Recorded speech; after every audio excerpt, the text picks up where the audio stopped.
Sorry.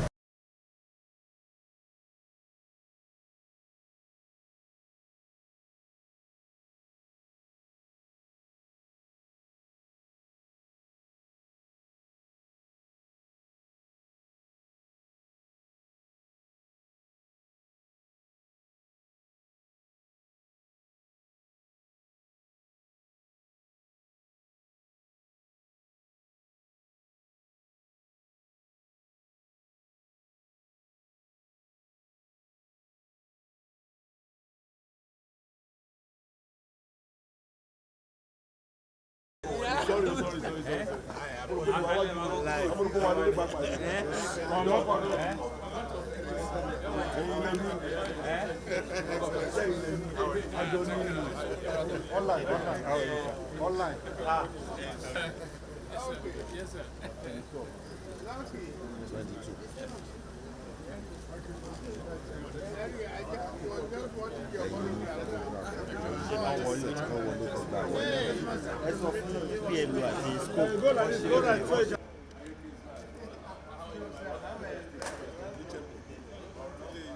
What makes sense? Yes, it's nice. No. Your Excellency is here? Yeah.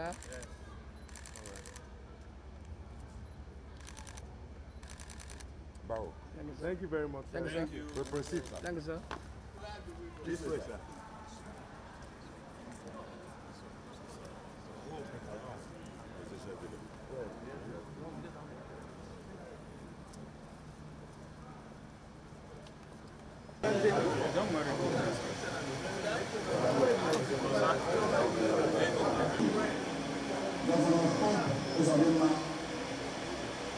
Your Excellency is here present.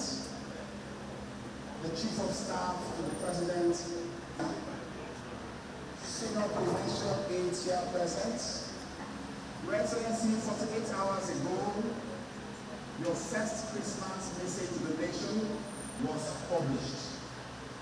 In your message to the nation, the company of family celebrate this man's homage. And before he left the White House, he was accosted by the press. And they asked him, beyond politics, Mr. Elections, governance takes preeminence. And with that, I would like us now to listen to Mr. President. We are at our destination of progress in our economy. Our challenges are there, we overcome them. I'm very confident that the economy will come back to sounding good strong at the end of this year. I heard some companies want to leave Nigeria, about to leave. They're looking at big mistake. Because those that stay will look at benefit, but there are no people knocking on the doors to tell them. Many companies are trying to come in. I'm talking about the pharmaceutical companies like Glasgow that are leading. These are companies that can't even get into India or China. They're knocking their doors to get into strong economies. But Nigeria is a big economy. It's the biggest economy in Africa. We will use that with two things ahead. Just into transition, energy transition, electric vehicles and CNG. By doing that, we'll be forcing our neighbors to do the same, reduce our dependence on fossil fuel. In the long term, we just have to come into that. This is the first time in the COP meetings, 27, 28, and co, that a statement was clearly made on energy transition. The previous COP meetings, no clear-cut statement was made. Now, what this means now is that in 20 years' time, they'll come to us and say, oh, we can't export cashew to Europe because the factory that processed the cashew used diesel to process the cashew, so they won't take the cashew. So there's serious issues and challenges ahead, which we have to mitigate now. But in our own interest, we embrace the energy transition for our own economic sake. We export our oil.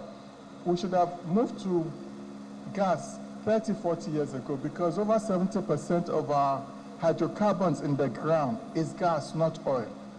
And we have consistently exported gas without putting the infrastructure in place to use gas domestically. In Europe, the cooking gas, the cookers in the kitchen, in the water heaters, all is connected to the gas infrastructure. So in the meantime, the federal government is expanding the gas infrastructure through the AKK pipeline, section 2 of the Western pipeline.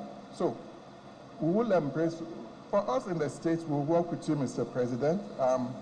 We'll also seek the opportunities that are available from the federal government in terms of agriculture, infrastructure. Your Vice President, sir, is hands-on on agriculture. Since he's been in, we've seen the seriousness in which agriculture is taken.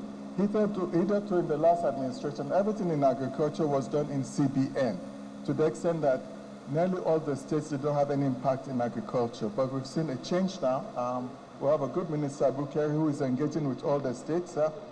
Well, sir, let me stop here, sir. We came to marry here, not make switches, sir. So thank you very much for hosting us, sir. We appreciate the privilege, sir.